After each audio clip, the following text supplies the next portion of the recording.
Vamos lá, meus irmãos, continuando aqui, nosso 9º dia de aula de psicologia pastoral, a segunda parte, as nossas aulas são gravadas.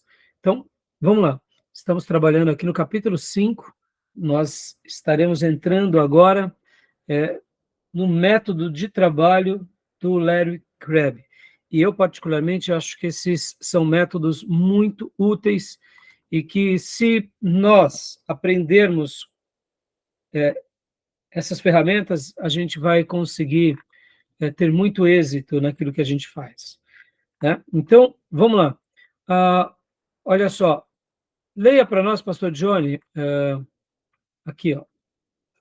Tínhamos acabado de falar sobre esse lado confuso que todos nós temos, em virtude dos problemas, e que as variáveis pelo qual uma pessoa pode ficar deprimida, ou passar por problemas, ou precisar de um especialista, podem ser as inúmeras.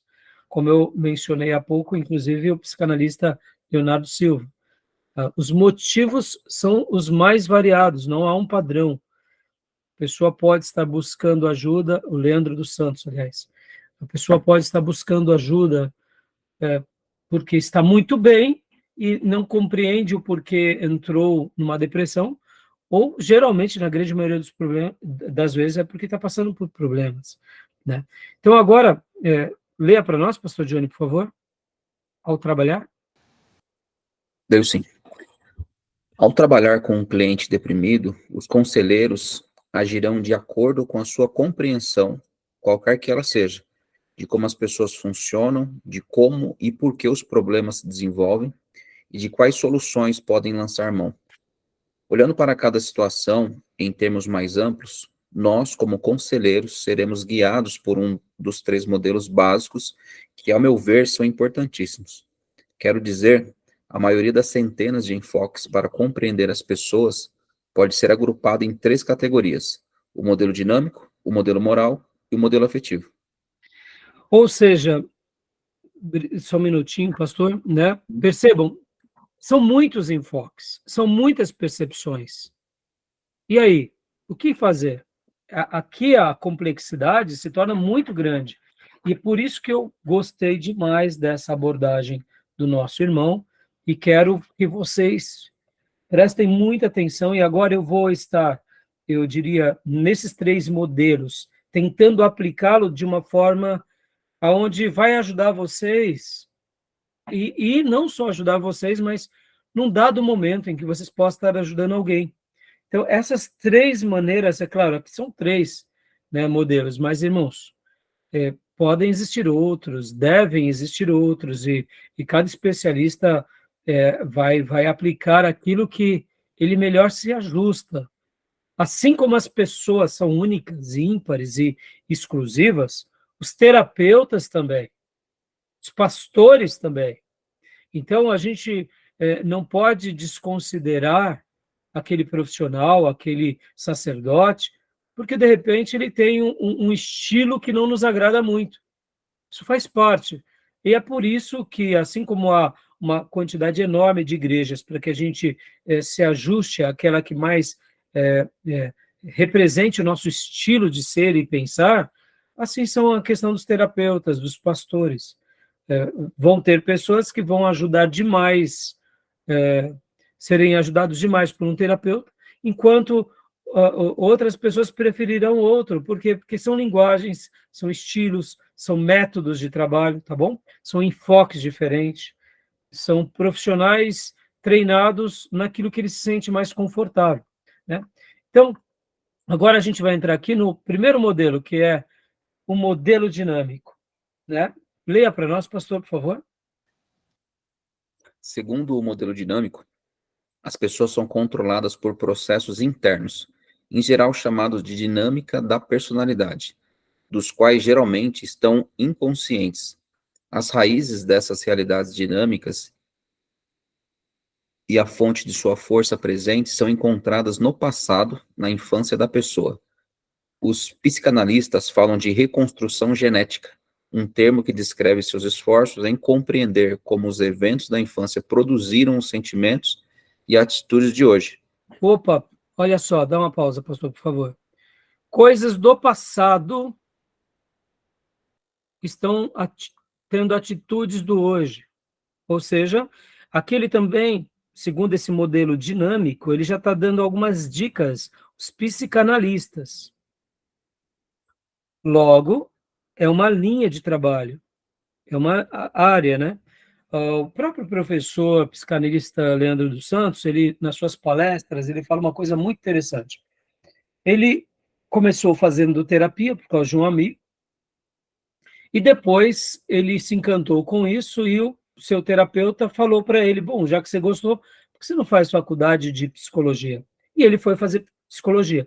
Depois de ter feito psicologia, ele descobre a psicanálise e aí ele se torna um psicanalista. Segundo ele, não havia necessidade de fazer psicologia. Se ele fizesse apenas a psicanálise, ou se aprofundasse nos estudos da psicanálise e se tornasse um psicanalista, para ele, num primeiro momento, não é que ele estava desprezando a psicologia, mas para ele seria mais útil. O que ele quis dizer ali, contando um pouco da história dele, foi o seguinte, que antigamente, antes de você fazer psicanálise, você fazia psicologia. Hoje não. Hoje, por exemplo, uma pessoa, se ela quiser fazer psicanálise, ela não precisa fazer psicologia. Mas aqui, deixa eu dar uma recomendação para vocês. Até mesmo a partir de Freud, por exemplo. Freud, ele era médico. Depois ele foi trabalhar no departamento de neurologia. E aí ele continuou estudando, e aí onde ele vai se envolvendo para essas áreas psiquiátricas, e ali ele desenvolve a psicanálise. E ele é um fenômeno por isso. Mas dentro da faculdade de psicologia, você primeiro faz psicologia, e aí depois, segundo os especialistas, eles te indicam fazer psicanálise, e não fazer separadamente. Eu acho isso mais prudente, irmãos, na minha opinião, porque todo conhecimento mais amplo sempre vai te dar ferramentas mais abundantes, né? Então fica aqui uma dica para vocês, tá bom? Então, o modelo dinâmico, sem entrar muito nessas questões das faculdades propriamente ditas, mas pode ver que o modelo dinâmico, que ele vai trabalhar também como chamado de dinâmica da personalidade, ou seja, eles trabalham bastante dentro dessa linha do inconsciente. E quem gosta de trabalhar muito com a linha do inconsciente são os psicanalistas.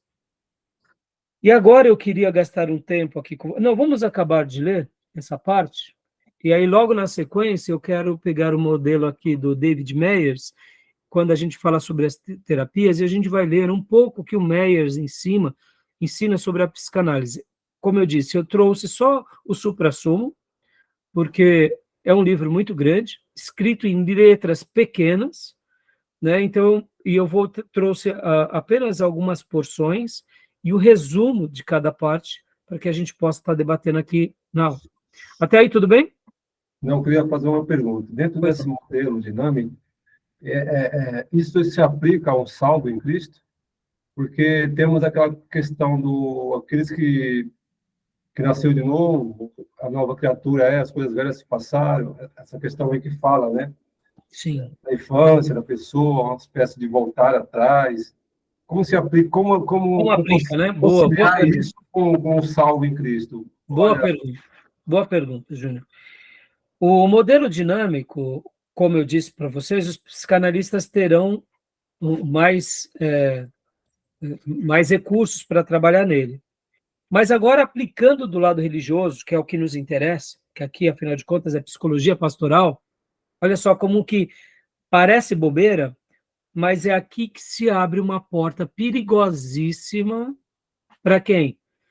Para aqueles que gostam de misturar a psicanálise, ou seja, o modelo dinâmico, o passado e a espiritualidade. É daí que surge essas ideias recentes, híbridas, que é um mix da psicanálise, ou seja, estudo voltando ao inconsciente e o passado, e a espiritualidade, onde essa pessoa, no passado, abriu aquilo que chamamos de legalidade. Maldição Aí onde nascem as doutrinas do quê? Das quebras de maldições e todos os seus devaneios. E aqui fica muito perigoso. Por isso que, quando uma pessoa tenta misturar uma coisa com a outra para chegar numa resposta, porque qual que é a grande questão, Júnior? O irmão está dentro da igreja e ainda está preso com certos pecados. Aí a pessoa tenta olhar para o passado para ver se não tem ali nenhum tipo de gatilhos, e esses gatilhos respondem à prisão do presente. Ou seja, é mais ou menos um trabalho tentando ir no inconsciente. Mas aí onde entra, na minha opinião, uma grande falácia. Por quê? Porque não é que você não possa fazer parte desse modelo dinâmico, ou que você não possa fazer uma psicanálise ou passar por um psicanalista, não é isso. Mas você tem que ser muito resolvido, sabendo de verdades espirituais e de sequelas que estão na alma. Por isso que esse é um campo muito perigoso, onde muitos pastores, missionários, e principalmente esse grupo que gosta sempre de estar criando doutrinas novas, faz uma bagunça. E você vê que pessoas ficam fazendo quebras de maldição a vida toda, e a única coisa que eles agregam sobre eles é uma experiência emocional nova que dura 2 meses ou 2 anos. E depois eles voltam a pisar na jaca. E por quê?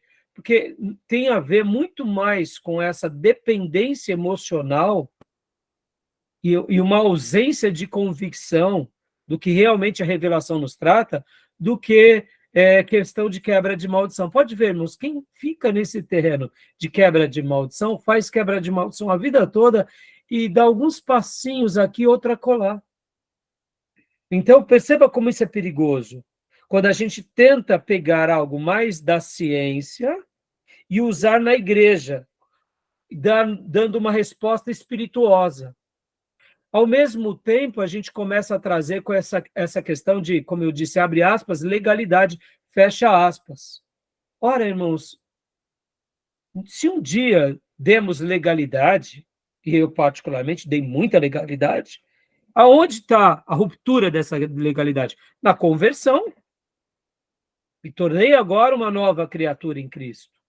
As coisas antigas passaram e eis que tudo se faz nova. Vocês verão há pouco que no modelo moral que a gente vai trabalhar e no modelo afetivo, isso se torna muito interessante, principalmente no modelo moral.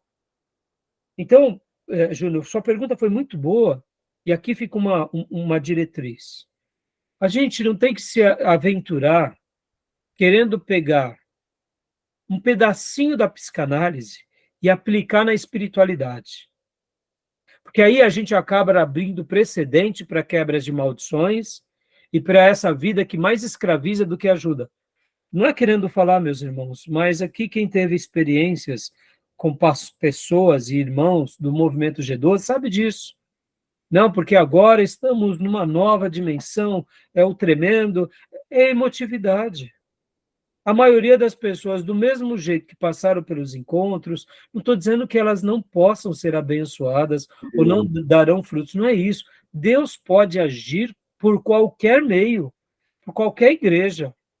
Mas percebam que o lado emotivo nessas reuniões sempre foi destacado. Parece que nunca teve conversão, né? Hã? Parece que nunca teve conversão.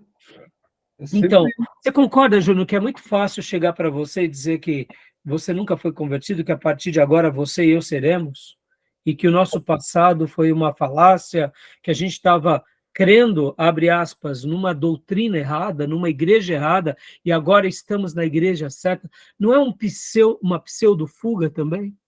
Do que admitir que o problema sempre foi conosco, que o problema não é a doutrina, o problema é o nosso comportamento a respeito daquela doutrina, ou seja, a nossa fé legítima, nossa entrega. Essa palavra não é muito palatável. De que, não, eu estive a vida toda dentro da igreja, mas eu nunca fiz valer a igreja, as doutrinas bíblicas. Essa mensagem não é palatável. Quando eu culpo um sistema, ou quando eu dou uma esperança de uma nova frente, eu crio essa pseudo-ilusão de que vai ter mudança. E quantas são as vezes, podem ver, irmãos, tem pessoas que vivem com exorcismo a vida toda e continuam caindo possessas. Eu acho que a questão também é que muita gente não consegue identificar o velho homem que ele teve e o novo homem. Eu, particularmente, eu consigo ver o velho homem que eu tinha e o novo homem. Eu consigo ver essa transição que houve lá, que eu me identifiquei com Cristo da cruz. Eu vejo que o velho homem lá, o velho homem está lá atrás. Eu vejo na minha vida. Então, eu vejo por isso. E hoje, Júnior, a grande questão é, e se hoje agirmos como velho homem, a gente tem que ser honesto, que ali Sim. é o velho homem querendo renascer das cinzas. Sim, claro. Ponto final. Sim, claro. Sim. Então, percebam que... Agora, vamos voltar para o campo científico aqui. Vamos agora para o modelo dinâmico, vamos para a psicanálise, vamos para a avaliação de casos, vamos para especialistas. Uhum. Aí é diferente. Claro. Por que é diferente? Porque realmente podem existir gatilhos que nós temos, que são inconscientes, que nos atrapalham no nosso presente. E os especialistas, por isso que essas faculdades têm que ser respeitadas. Mesmo que tenham psicanalistas que vão para alguns caminhos perigosos, isso não quer dizer que todos eles não prestam, não é verdade. Não, claro. Por isso que a gente não tem que ficar fazendo essa celeuma. Lembrar do passado deve ser uma lembrança que não nos gera culpa. Mas se está nos gerando culpa, aonde está o motivo? O porquê estamos parados? Por que nos paralisamos? Por que temos traumas, complexidades? Por que não conseguimos romper? É a hora que os especialistas vão trabalhar nessa questão do inconsciente. Como eu falei na última aula do Augusto Cury. Isso é fantástico. Uhum. Porque vão nos ajudar a enfrentar esses fantasmas que convivem conosco e que a gente tenta negá-los. Uhum. E a maneira de silenciá-los é o confronto, mas é um confronto inteligente, é um confronto a partir de palavras, de ideias, de sugestões. Percebam, tudo isso pode acontecer por meio de um aconselhamento pastoral. Sim, a gente pode trabalhar no passado da pessoa, ajudar ela a se apropriar das promessas de Deus, do perdão, da libertação, sim, mas essa é uma área que, se nós estivermos tendo dificuldade, sejamos humildes e peçamos ajuda para os especialistas. Só para a gente continuar a leitura aqui, eu me recordo do Davi Yangshu, pastor Po Yangshu, que ele conta em um dos seus livros uma experiência muito curiosa que ele teve, que ele estava falando ali para uma mulher sobre o perdão. Enquanto ele falava sobre o perdão e ensinava e ministrava, a pessoa dizia, mas pastor, eu não Deus perdoa o senhor, Deus perdoa o outro, mas eu não, eu cometi muitos pecados. Era uma pessoa que tinha cometido muitos pecados, eu não sei se era na prostituição, se era no crime, ela se considerava muito pecadora. E ali o Davi Yangshu, enquanto falava, ele teve uma ilustração que o Espírito Santo colocou na mente dele. E ele disse assim, irmã, vamos imaginar agora, se não me falha a memória, era uma mulher. E se não me falha a memória, essa história eu aprendi com o Po Yangshu. Posso estar equivocado, tá, irmãos? Imagine agora diante de nós um grande rio. Um grande rio. Eu e você estamos agora na beira desse grande rio. Pegue uma pedra na mão. Uma pedra pequena. Atira no meio desse rio. Visualize isso. Tá visualizando? Atira agora. Isso tudo, né, ele tentando levar aquela moça a esse pensamento.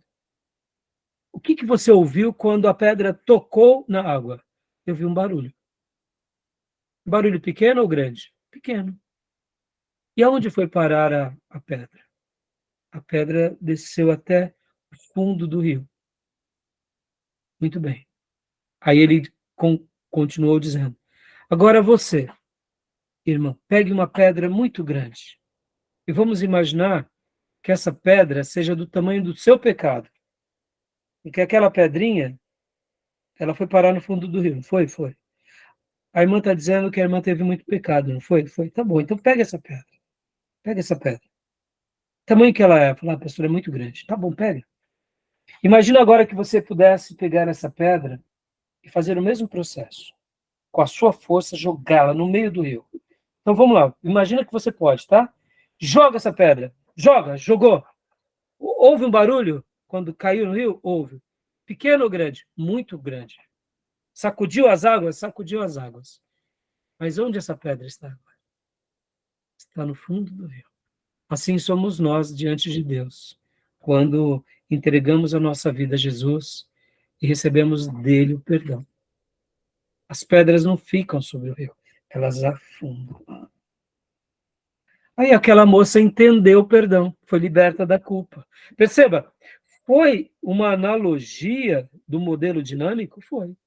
Foi regado de espiritualidade? Foi. Foi regado de verdades bíblicas? Foi. Foi feita uma aplicação? Foi. Trabalhou no passado? Trabalhou. Tinha atitudes e sentimentos que agiam de forma contrária hoje? Tinham. Mas a palavra sendo pregada da forma correta, com os meios corretos, sem que a gente tente florear ou se passar por um psicanalista, que esse não é o nosso papel. Nosso papel é aconselhar a pessoa, ajudar a pessoa em que verdades? Nas verdades de Deus. A gente acaba fazendo um trabalho parecido, só que, claro, que dentro da nossa abordagem, que é espirituosa. Entenderam? Então, percebam que o modelo dinâmico e muitos momentos no aconselhamento pastoral, nós trabalhamos no passado. Ou seja, por isso que muitos pastores gostam do lado psicanalista. Eu, particularmente, eu acho um dos mais admiráveis. Por quê? Porque ele nos traz respostas, ele nos traz compreensões. Freud foi gigante, como Jung, sobre essas temáticas. Por quê? Porque eles buscam isso de uma forma muito preciosa. Vamos lá, meus irmãos, pessoas que não cuidam da sua saúde, pessoas que não... Os gatilhos podem ser os mais diversos. Usa a dinâmica, né? Usa uma dinâmica para analógica com conteúdo espiritual. Verdade. No nosso caso, como aconselhamento pastoral. Isso. Mas agora, o terapeuta ele vai entrar dentro de áreas mais científicas, mais esclarecedoras. Tá bom, meus irmãos? Então, perceba que aqui, esse modelo vai ser o modelo que a gente vai trabalhar mais. Vamos lá, então. Continua para nós, pastor Johnny, por gentileza, o texto, né? Aqui, ó. Talvez uma mãe... Por favor. Talvez uma mãe desamorosa e dominadora não tenha dado a afeição necessária ao desenvolvimento do filho, e um pai fraco, frustrado, deixou de intervir e assumir o comando de sua família infeliz. Os defensores da teoria dinâmica podem conjecturar se o filho desenvolveu uma disposição tanto de ódio quanto de temer mulheres que parecem fortes, e uma imagem de si mesmo, copiada do pai, de uma pessoa fraca, que só pode enfrentar seu mundo por meio da aquiescência do retraimento. Esses processos dinâmicos, ódio, medo de certos tipos de mulher e uma... Só um minutinho, pastor. Ó, percebam que todos nós, na sua grande maioria, tivemos lares dos mais variados. Alguns são lares saudáveis, com pais, mãe, extremamente presentes, amorosos, mas a grande maioria das pessoas não são assim. Podem ver. Ainda mais dependendo de que cultura você venha. É verdade. Dependendo da que cultura, de que povo é o seu, se torna isso mais difícil, né? E aí a gente pode, então, introjetar aquela criação como um padrão. E por isso, né, se torna um pai fraco. E muitas vezes uma mãe rancorosa, uma mãe, né, que domina e o filho passa a seguir aquela cópia. Isso faz parte, irmãos, tá bom? O autor aqui foi bondoso, ele podia chamar de homem banana, né? e mulher abacaxi, né? Não é verdade, irmãos? Então, irmãos, todos nós, principalmente quem não teve, né, esse lado mais afetivo, esse lar mais estruturado. Eu me lembro que eu ouvia uma palestra da Ana Paula Valadão, e ela falava muito do seu pai e da sua mãe, como ela agradecia a Deus. Falava assim, ó, meu pai foi, assim, um pai extraordinário. Irmãos, a gente não precisa falar muito, né? Olha como os filhos são protagonistas no mundo gospel. Indiferente de qualquer corrente, de qualquer coisa, dá para ver que é um lar diferenciado mesmo, né? E isso acontece não é muito comum, né? Muitas vezes existem pais brilhantes que os filhos não seguem o caminho dos pais. A gente vê, por exemplo, Billy Graham, por exemplo, né? Pode falar, Júnior. É terapia do amor do Macedinho, você disse. Ai, meu irmão, aquilo lá, pelo amor de Deus, aquilo lá tá mais para salão de festa e Deus me livre, né? Olha, eu não quero nem falar, porque é por isso que eu digo que ele já se assemelha mais a uma seita do que a uma igreja, né? Tá bom? Né? Aquilo lá é mais para um encontro de sábado para quem está, né? É uma maneira de arrumar casamento em nome de Deus de forma vergonhosa, pelo amor de Deus, né, irmãos? Podem ver que eles têm um programa para cada dia da semana. E por que no sábado não seria assim? E a sexta-feira do descarrego? Mas cada dia Deus está diferente para ele. Então, e o sábado você tem que, né? Afinal de contas, romantizar, né? Ou arrumar casamentos, né? Você não pode fazer com que as suas ovelhas se enveredam para outros apriscos, buscando outros parceiros. Né? Irmãos, a história vai mostrar quem eles são e o que fazem e o desserviço que eles geraram, né? Tá bom? Beleza, meus irmãos, vamos lá. Continua para nós, pastor, por favor.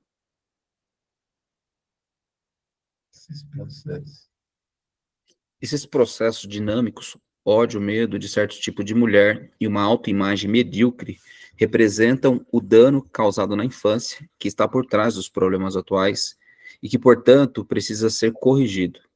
Quando essas decepções ocorrem na vida de uma pessoa, ela reage segundo os ditames dessas disposições inconscientes, retraindo-se nos relacionamentos com as mulheres, mas confiando em alguém forte para aparecer e fazer tudo melhorar, Dá perdão. uma pausa. Isso, tudo melhorar. Obrigado. Dá uma pausa, por favor. Irmãos, aqui há uma grande questão bem curiosa. Existe a questão da personalidade, existe a questão do tipo que a pessoa é, a maneira em que ela reage, mas existe sim essa questão de você literalmente ter passado, sim, por coisas e que está no inconsciente e isso nos afeta. Bom, deixa eu compartilhar aqui com vocês algo bem pessoal e íntimo. A minha esposa e eu, naturalmente, somos de universos totalmente diferentes, mas nós temos 2 filhos. E um dos meus filhos, eu costumo dizer que ele puxou demais para o pai da minha esposa. A minha esposa, dos filhos, puxou muito para o pai. E também o meu filho, um dos meus filhos, puxou muito para o meu avô, para o avô dele, aliás. E eu costumo até brincar, né? Como eles parecem, como eles têm lembranças físicas, jeitos. E, ao mesmo tempo, o outro filho que eu tenho puxou um pouco mais para mim. Literalmente gostos, manias, jeitos, defeitos. Como dizia um pastor luterano, que eu fiz um treinamento muito curioso, luterano não, menonita, esqueci o nome dele, ele falou assim que os nossos filhos melhoram as nossas desvirtudes, né? Eles puxam tanto a gente que aquilo que é ruim eles acabam até melhorando. E tem hora que esse outro meu filho, né? Que ele tem um jeito e eu falo, meu Deus do céu, puxou o pai e até caprichou nesse lado aqui, né? E assim, é bem curioso que quando nós estamos assistindo o filme na sala, um momento nosso familiar, e tem uma cena de medo, de espanto, de drama, eu e esse meu filho que puxou para mim, a gente pula. é meio instintivo. E a minha esposa e o outro filho que parece com ela dão risada, eles não pulam. Até nisso, né? Então, de vez em quando, quando pega aquelas cenas inesperadas nos filmes, bom, eu pulo muito mais, né? Aí é uma questão até para uma terapia, para aprender o porquê tanto medo. Eu, eu me assusto comigo e assusto os outros que estão do meu lado, né? Então, assim, é uma coisa que precisa de treinamento, precisa de terapia mesmo. E o meu caçula, que puxou mais para mim nesse sentido, ele também dá uns, de vez em quando ele dá uns pulos. Já minha esposa e o outro filho, não. Você vê que tem uma questão de DNA, de jeito, né? Por exemplo... Personalidade, né? Acho que é traços característicos da personalidade. Isso, genética, Tem a ver com é emoções. praticamente genética, Júlio. Olha só que interessante. A minha esposa, ela é toda meiga. Então, ela vai sentar no sofá, ela pega uma almofada, pega a outra, jeitinho aqui, cabeça ali. Meu, ela se ajeita de um jeito que eu falo, pelo amor de Deus, coisa linda. Eu me jogo no sofá, torto. E ela, amor, faz isso. Não, tá bom aqui, amor. Não, pelo amor de Deus. Ela vem, me ajeita, mas eu não consigo me ajeitar. Meu filho caçula, que puxou para mim, é do meu estilo piorado. Fica mais largado ainda. E o outro que puxou para ela é incrível. Na hora que vai sentar, vai se arrumar, tá no DNA. Ou seja, tem coisas que não tem a ver com o histórico do passado, mas tem a ver com a genética, tem a ver com essas questões, sabe? Por exemplo, preferência por frio, por exemplo. Eu gosto demais do calor, mas eu sou nordestino, normal. Então, eu nasci no Nordeste. E eu sempre tive muita angústia no frio. Até um dia que eu pensava comigo mesmo, porque eu detesto o frio. Foi um eureka, é óbvio. Nasci lá em Farias Brito, do lado de Juazeiro, né? Para vocês terem uma ideia, quando eu vim para São Paulo, eu vim com 1 ano e 4 meses, 3 meses para 4 meses, a primeira coisa que eu peguei foi uma pneumonia, porque eu não sabia usar roupa, né? Lá é uma cuequinha no máximo, e na vida que segue. Você vem para São Paulo, começa a usar roupas, né? Esse clima temperado, esse mais para frio, garoa. Então, assim, eu sempre tive muita dificuldade com o frio, detestava o frio durante toda a minha vida, repugnava o frio, e até um dia que eu falava, por que eu odeio tanto frio? E dentro dos meus botões eu vi que é uma questão de genética. Já o meu filho, que puxou para o meu sogro, ele ama o frio. Ele ama o frio, ele fala, pai, que nem agora, nessa época mais de clima mais baixo, ele ama, ele se delicia, ele dá risada, né? E eu não é que eu não goste, mas eu prefiro muito mais o calor. Então percebam que tem coisas que estão ligadas à genética, mas tem coisas que não está ligada à genética, está ligada ao inconsciente, questões que a gente introjetou, culpas, não só culpas, mas traumas, incapacidades, e tudo isso está dentro da gente, a gente não consegue discernir. Só para vocês terem uma ideia, irmãos, eu me lembro que eu fazia o seminário, eu já estava indo para o 2º ano de seminário, e o professor Maurício, naquela época, ele era o meu líder de jovens, mas lá no seminário ele era meu professor. E ele falava, Rai, vamos pregar? Prega? E eu falava, não, eu não estou preparado ainda. Ele falava para mim, deixa de falsa modéstia, rapaz. Deixa de falsa modéstia. E aí, por que falsa modéstia? Porque você já está no 2º ano de seminário, você tem conteúdo para pregar aqui o ano todo. Vamos parar com isso. Mas dentro de mim havia uma insegurança. E por isso que eu fui para o seminário, para me preparar. Então, o que explicava essa insegurança? Porque, ao mesmo tempo, eu já trabalhava na Bolsa, eu era operador e pregão. Eu me tornei operador e pregão aos 17 anos. Mais novo do que regia. Eu precisei, inclusive, ser emancipado. Então, quer dizer, como que eu conseguia ser tão valente no mercado de trabalho e, ao mesmo tempo, tão medroso na igreja? Percebam, são áreas da nossa vida que muitas vezes você tem inseguranças. Né? Claro que Deus me fez romper esse obstáculo, pude pregar, e, afinal de contas, me tornei um pastor. Mas, assim, no fundo, eu tinha essas mazelas de de imagem, segurança, de certeza, de dúvidas, que nos geram o quê? Ao impasse. E tem hora que a gente se reveste do quê? De falsa modéstia. Né? Não, eu não estou preparado. Às vezes a gente já está ali, né? Eu me lembro que eu fui, uma certa ocasião, comprar um livro na editora Betânia. O diretor lá da editora Betânia ficou impressionado com o que eu estava procurando. Ele falou, de onde você ouviu isso? Eu falei, não, estou estudando. Eu me lembro como hoje, ele me deu um elogio tão grande. Eu era um recém-convertido, estava estudando sobre a vontade de Deus, fiz um estudo, foi a minha primeira experiência, né, que inclusive foi a minha primeira experiência de pregar na igreja, e eu fui querer saber sobre se havia livros dentro dessa premissa, e ali o diretor da editora, ou pelo menos o responsável pela editora Betânia, falou para mim, de onde você aprendeu isso? Eu falei, não, estou estudando, eu queria saber mais sobre isso. Ele falou, mas não tem nada sobre isso. E ali ele me elogiou tanto, falou, continue elogiando, continue estudando, você está no caminho certo. E eu fiquei tão feliz, né, irmãos? Então, assim, tem vezes que a gente não consegue ver o potencial que temos. Percebam que uma criação repleta de afirmações é fundamental.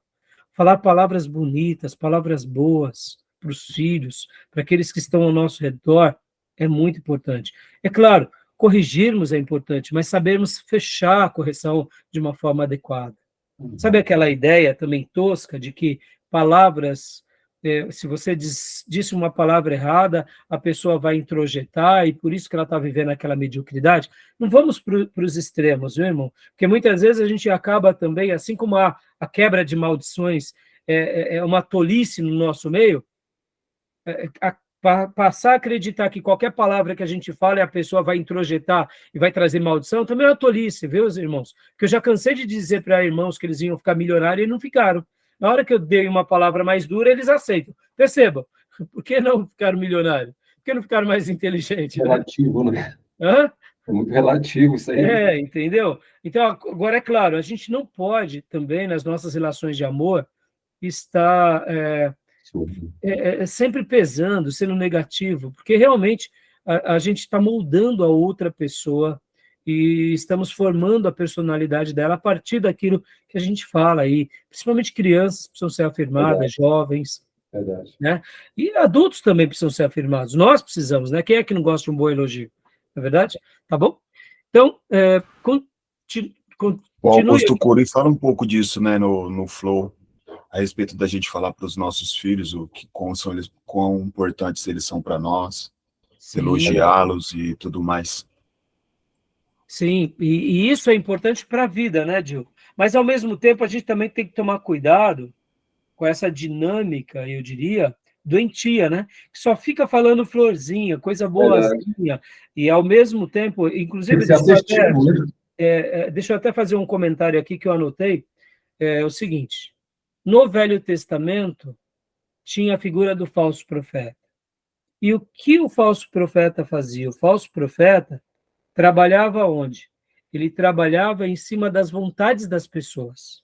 Então, ele despertava as vontades das pessoas e ficava bajulando essas pessoas. Por isso que eram considerados falsos profetas. Um psicólogo, um terapeuta, que também trabalha diante dessa premissa, onde ele destaca o lado da pessoa para bajular a pessoa, ele vai até conseguir um cliente, mas ele não vai estar ajudando uma alma de fato. Por quê? Porque ele está apenas reforçando gostos das pessoas e, quem sabe, muitas vezes, reforçando maus hábitos e, quem sabe, uma vida pregressa. Pessoas que fazem isso na psicologia, ou no pastorado, ou no aconselhamento, se igualam aos falsos profetas, que a Bíblia denuncia. Porque, irmãos, uma coisa é você querer ajudar a pessoa, e outra coisa é você ver que a pessoa está indo para o abismo e afirmá-la no abismo. Então, cuidado com esses ditos cujos. E tem muito conselheiro indo por esse caminho, e tem muito terapeuta que também vai por esse caminho. Por quê? Porque afirma o ego.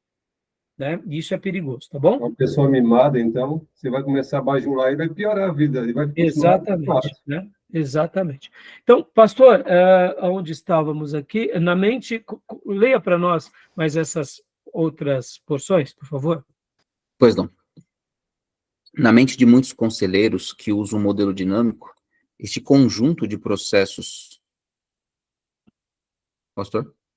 Opa, esse conjunto de processos... Não é que apagou aqui para mim. Apagou? Mas tá aparecendo. Voltou. É, Agora então voltou. deve ser a linha. Voltou? Esse conjunto de processos, para mim voltou, de processos psicológicos internos é considerado uma doença que precisa ser tratada.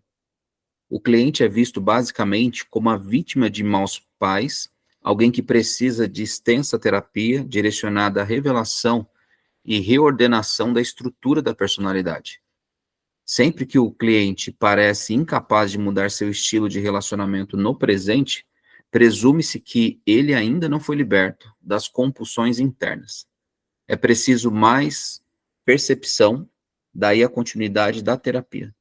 Bom, olha só que abordagem interessante que ele fala. Você já deve ter visto isso, um professor de música que sempre fica ensinando o básico para o aluno ali, para fazer ele ficar 2 anos ali ganhando a sua mensalidade na aula de música. Estou falando aqui de péssimos profissionais, tá, irmãos? Um excelente profissional, ele vai dando material conforme o quê? A postura do aluno. E um excelente profissional da área da psicologia, da psicanálise, da psiquiatria, ele não quer um cliente apenas porque ele quer o seu salário. Ele não é um assalariado porque é um assalariado. O seu salário vai ser algo natural de acordo com aquilo que ele executa. Por isso que a quebra de maldição cria uma codependência naquele que faz. E esse tipo de crendices vesgas e estúpidas criam isso. A pessoa sempre fica precisando de mais e mais e mais e mais, de um ciclo que nunca acaba, e pro profissional que é um profissional corrupto, ele acaba fazendo daquela pessoa um cliente para o resto da sua vida, ou seja, uma mensalidade que pinga. E o próprio psicanalista Leandro dos Santos, ele fala uma coisa muito interessante, que ele fala que também a terapia tem que ter fim. A pessoa precisa startar. E ele, inclusive, ele fala que tem pessoas que dizem, não, eu quero ficar aqui para sempre. Me fez bem. Seria praticamente o que é o seminário, irmãos. Não, eu vou ser um aluno para sempre. Não. Você já aprendeu? Vamos para o campo agora. Vamos trabalhar na igreja, vamos dar aula na escola bíblica, vamos fazer uma pós-graduação, vamos começar a dar aula no seminário teológico. Essa questão de um aluno eterno, isso é algo que é incompleto. Se pressupõe que essa pessoa tem algum problema, e se a pessoa usa desse fator como um fator de domínio, ela está mais para um falso profeta, para um picareta profissional, do que, de fato, para um profissional exímio. Irmãos, nós criamos nossos filhos para a vida. Nós cuidamos das ovelhas para que elas vivam e frutifiquem tudo que Deus tem para elas. Não há um aconselhamento que seja para sempre no pastorado. Você pede ajuda, é ajudado, depois você volta, e assim você vai crescendo e rompendo obstáculos, porque é aquela questão da prática, né? E eu achei muito interessante que o Leandro dos Santos, nas suas aulas e nas suas palestras, ele comenta muito sobre isso. Ele fala, tem pessoas que chegam aqui querendo para sempre. Eu digo, não, você já está pronto. Agora você tem que caminhar sozinho. Porque aqueles fantasmas que os terapeutas trouxeram, principalmente os psicanalistas, e que você enfrentou, agora está na hora de você romper. E agora, aplicando na nossa vida religiosa, isso não é a fé? Você luta contra os seus adversários. Você vence. Lembra que na última aula eu falei, não despreze das pequenas conquistas? Porque elas vão nos preparando para as grandes conquistas. Os pequenos embates, as pequenas coisas são tão importantes quanto as grandes no plano espiritual, tá bom? Beleza? Então, a última parte aqui, pastor, para que a gente possa parar aqui, né? Modelo dinâmico. Como modelo dinâmico? Como o modelo dinâmico olha os problemas como sintomas de uma doença subjacente, tem sido também chamado de modelo médico para compreender as pessoas. Da mesma forma que os médicos tratam os pacientes com doenças físicas, os conselheiros oferecem tratamento aos pacientes que sofrem doenças psicológicas. O tratamento consiste, essencialmente, em uma busca das raízes ocultas do problema. Os conselheiros dinâmicos presumem que a exposição das raízes leva a uma liberdade maior no tratamento do problema atual. Ou seja, né, então, você percebam que eles têm esse viés aparente de médicos, porque, de fato, eles vão na raiz do problema. Eles não pegam apenas o problema, eles vão na causa, e eles tentam tratar da causa. Por isso que eu disse há pouco, irmãos, que, na minha opinião, se algum de vocês forem se enveredar, né, para uma faculdade de psicologia, ou para uma psicanálise, por exemplo, eu sugiro que vocês façam, de fato, psicologia, depois psicanálise. Porque dentro do conglomerado, eu acho que todo estudo, a partir de, sempre vai ser muito bem visto, no caso, para nós, quando formos atuar, todo conhecimento que a gente puder adquirir de todas as áreas, ela acaba sendo muito importante. É natural que poucos de nós, talvez nenhum de vocês aqui, pelo menos nesse primeiro momento, tenham vontade de fazer medicina. Mas dentro da própria medicina, para ir para a psiquiatria, você também estuda bastante essa questão do cérebro, problemas neurológicos, a fisiologia humana, a mente humana. E se uma pessoa puder estudar isso, eu acho que tudo isso é muito bom, porque está dentro desse horizonte, desse homem todo, né? Que é corpo, que é sentimentos, que é alma, que é cérebro, que são reações, comportamentos, né? Então, tudo bem até aí? Você viu? Ó, ainda nem vimos o material que eu separei do Meyers. Por isso que as nossas aulas aqui eu não fico só julgando a matéria, né? A gente fica nessa interação. Então, agora a gente vai fechar esse bloco e vamos para o último bloco. E aí eu vou, então, parar aqui. Ó. Eu queria hoje ter dado todo o modelo moral e o modelo afetivo, mas eu sabia que eu ia gastar mais tempo aqui no modelo dinâmico. Então, agora a gente vai para o material do Meyers. E a gente vai, com bastante calma, pincelar um pouco da psicanálise. Tá bom, meus irmãos? Tá joia? Beleza? Alguma pergunta, alguma dúvida? Beleza. Só para eu concluir aqui essa fala. Pastor, então quer dizer que se eu quiser me tornar um psicanalista, eu tenho que fazer psicologia? Não, não é que você é obrigado. Não é isso. Eu conheço pessoas que hoje atendem como psicanalista e elas fizeram só psicanálise, porque o curso de psicanálise, ele é um curso que seria como uma faculdade, mas sem ser reconhecida pelo MEC, propriamente dito. São centros de psicanálise. São cursos muito criteriosos, profissionais muito competentes, que dão cursos de... É como se fosse a Associação dos Psicanalistas que dão esse curso. Eu desconheço faculdade que dá psicanálise. Eu desconheço. Pode ser que exista hoje. Então, o que acontece? Hoje, uma pessoa que queira fazer psicanálise, ela faz um curso de 2 ou 3 anos, é um curso muito puxado, e aí ela é aprovada e ela entra dentro de como se fosse um CRP, né? Como que é o nome? Conselho, né? De psicanalistas, e aí ela está autorizada a ser o quê? Um psicanalista. Técnico. Por isso... Hã? É curso técnico? É como se fosse um curso técnico, só que o curso técnico não está reconhecido pelo MEC. A psicanálise, até onde eu sei... Não está, não. Não tem curso de bacharel. Hã? Não tem curso de bacharel nem licenciatura. Então, exatamente. Então, o que acontece, Júnior? Muitos pastores e muitas pessoas que gostam dessa área já vão direto para a psicanálise. Não tem problema. Mas você concorda comigo que eu penso que o curso de psicologia ele vai trabalhar sobre várias frentes. E a psicanálise está também dentro do curso de psicologia. E aí abre-se esse leque. Uhum. Eu acho que seria melhor. Agora, me entendo, tá, irmãos? Deixa eu fazer uma crítica também. Vocês sabem que muitas faculdades, o que elas estão preocupadas é com a mensalidade, né? Infelizmente.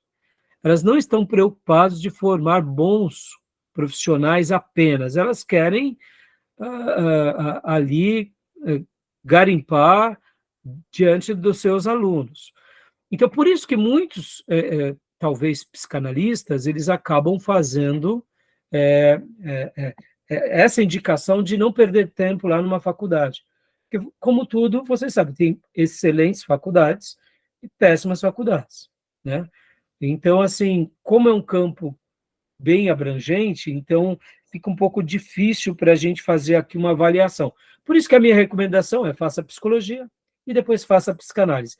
Mas se um irmão e irmã desejar fazer apenas psicanálise, procure os melhores lugares que ensinam sobre isso e aprendam, porque de repente, quem sabe, você pode se tornar um psicanalista e pode ajudar muitas pessoas ou até ter uma nova profissão dentro dessa área, ajudando pessoas, né?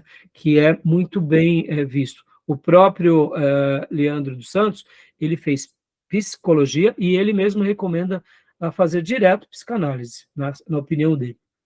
Ele é um profissional da área há praticamente 30 anos, né? Tá bom? Beleza, meus irmãos? Alguma dúvida? Tranquilo. Tranquilo? Vamos fechar aqui? Beleza. Então vamos.